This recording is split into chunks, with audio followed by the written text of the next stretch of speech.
Salut à tous et bienvenue dans cette nouvelle vidéo consacrée à ZimaOS, un système d'exploitation pour créer un NAS.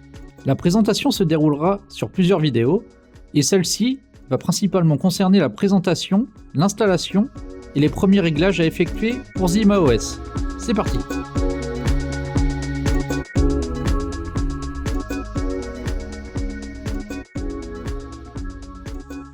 ZimaOS, c'est quoi? C'est un système d'exploitation moderne pour transformer n'importe quel PC ou carte mère compatible x86 en un NAS ou un HomeLab ultra simplifié. Sa mission est claire, rendre l'auto-hébergement et les stockages réseau aussi faciles que chez Synology ou QNAP, mais sur votre propre matériel, avec la liberté de l'open source. Vous pourrez donc réutiliser du matériel dormant dans vos placards pour fabriquer un NAS. Alors comment se positionne ZimaOS par rapport aux autres, face à TrueNAS ou Unraid? Entre TrueNAS et FreeNAS, TrueNAS est le champion de l'intégrité des données grâce à son système ZFS, mais il est réputé complexe et gourmand en ressources, beaucoup de RAM est nécessaire. ZimaOS, lui, mise sur la simplicité visuelle, l'installation en un clic et une interface grand public, qui rappelle un peu Synology, le rendant bien plus accessible aux débutants. Unraid, lui, est reconnu pour sa flexibilité dans la gestion des disques de tailles différentes et la virtualisation. Cependant, c'est une solution payante et il sacrifie certaines protections de données avancées au profit de cette flexibilité. ZimaOS, dans sa version de base, est gratuit et open source et son objectif est la simplicité d'utilisation immédiate.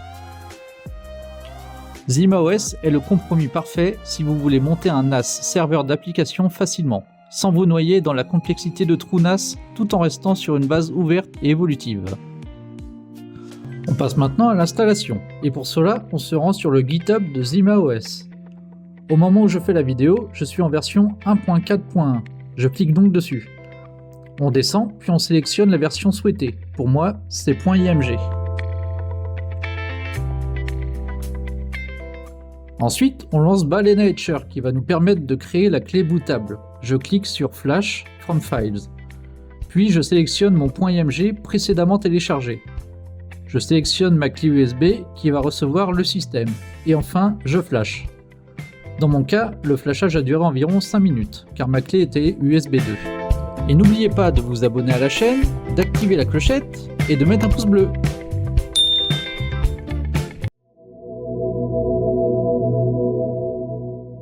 On passe maintenant à l'installation.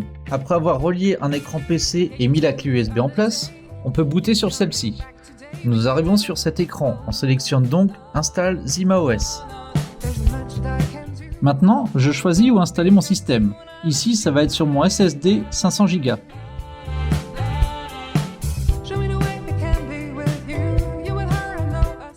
On vérifie qu'on installe bien au bon endroit, on fait 2 fois Yes et l'installation commence.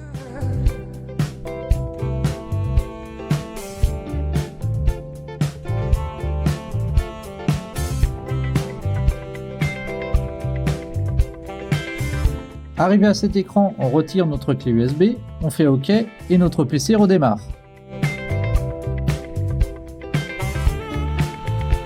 Une fois démarré, on se retrouve avec une image fixe avec le titre ZimaOS. On peut donc récupérer notre adresse IP. Sur notre navigateur, nous tapons notre adresse IP précédente. Nous arrivons donc sur l'écran de connexion. Pour commencer, nous allons choisir la langue. Ensuite, on se crée un identifiant et un mot de passe que l'on tape 2 fois.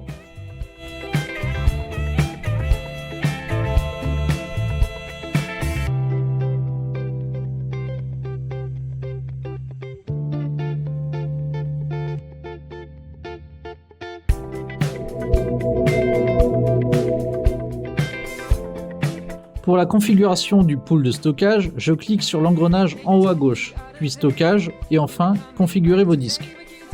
On peut soit créer un RAID, soit utiliser le mode single. Dans mon cas, j'utilise le RAID. Je coche RAID 5 et enfin je sélectionne mes 4 disques 12 Teraoctets pour un total de 36 Teraoctets en RAID 5. Je donne un nom à mon système de disques, puis je coche pour confirmer que tout sera effacé lors de la création de mon RAID. Je termine avec créer. Dernière étape importante, la migration des données, pour ne pas installer les séries, films et autres sur le SSD qui est de petite capacité et qui ne doit servir qu'aux applications. Je clique sur base de données utilisateur et je coche ma grappe de disque précédemment créée. Je confirme la migration, cela peut prendre une dizaine de minutes.